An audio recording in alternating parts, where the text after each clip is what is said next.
भाई हवन दादा जे जोड़ी में मेल दिया तक कमलवास की है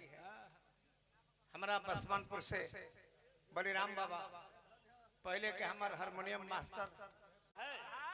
ब्यास का मतलब का छिनरी गुजरी छिनरी छिनरी कहतर खाली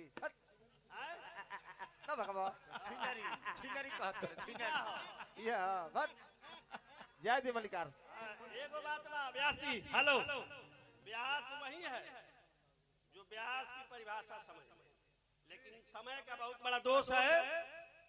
मैं उस बारे में नहीं कह सकता हूँ न आपके बारे में न कमलवासी के बारे में ये हमारे क्या कहें अब छोट भाई समझिए चाहे बड़ भाई समझिए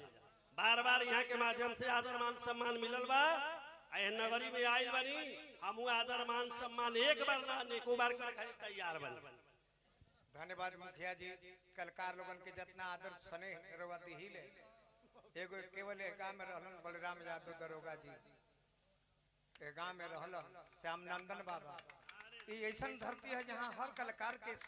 इज्जत कदर हमेशा से कल गई बा। आज मुखिया जी के माला पहना के हमनियों के स्वागत करते नहीं जाए पिंटू सिंह